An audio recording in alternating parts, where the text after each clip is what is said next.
कसैको घर जलाउन पाइन्छ, कसैलाई गएर घरमा काट्न पाइन्छ, जसका मन लाग्यो उसका घरमा गएर लुट्न पाइन्छ। यही हो आन्दोलन, यस्तै हुन्छ आन्दोलन। आगजनी हो राजनीतिक आन्दोलन।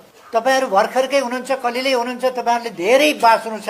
यसै हिसाबले उद्योग धन्दामा आगो लाउँदै जाने हो भने, डिपार्टमेन्टल स्टोरहरू उद्योग लाउँदै जाने हो भने, होटलहरू बाल्दै जलाउँदै जाने हो भने, ऐतिहासिक सम्पदाहरू जलाउँदै जाने हो भने, सिंहदरबार ध्वस्त पार्दै जाने हो भने, संसद भवन ध्वस्त पार्दै जाने हो भने, अनि के खरानी माथि बसेर तपाईहरू सुखी हुन सक्नुहुन्छ भविष्यमा? 23 गते आन्दोलन गर्नुभयो, तपाईहरूका माग जायज थिए। भ्रष्टाचार, सर्वत्र भ्रष्टाचार भयो, रोकियोस्। म त्यही प्रयासमा थिएँ। हाम्रो जेएनजीले सिंहदरबार आगो लाउँदैन, संसदमा आगो लाउँदैन, होटलहरूमा आगो लाउँदैन। हाम्रो जेएनजीले सर्वोच्च अदालतमा आगो लाउँदैन, अदालतहरू छानी छानी आगो लाउँदैन। एक खालको राजनीतिक संलग्नताको आधारमा छानी छानीकन तोडफोड गर्ने, आगजनी गर्ने काम जेएनजीले गर्दैन। यो जेएनजीले गरेको होइन।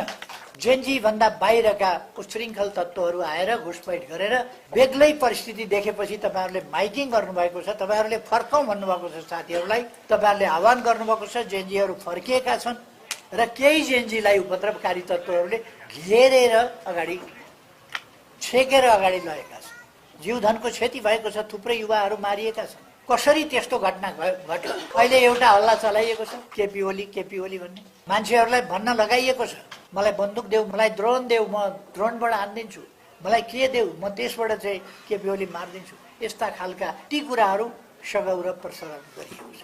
म सोध्दैछु, यस्तो किन भइराखेको छ? रक्तपात नहोस् देशमा, उल्कापात नहोस् देशमा, अप्रिय स्थिति नबनोस् देशमा भनेर म भनेको भनै गर्ने, सोचेको सोचै गर्ने। अनि जसले त्यो उपद्रव मचाउँछ तिनीहरूले केपी ओली दोषी भन्ने। अघिल्ला दिनको दुर्घटना त भएकै थियो, भोलिपल्ट नहोस् भनेर मेरो धेरै प्रयास थियो। मेरो हातमा केही पनि रहेन भन्ने मैले थाहा पाएपछि मैले राजीनामा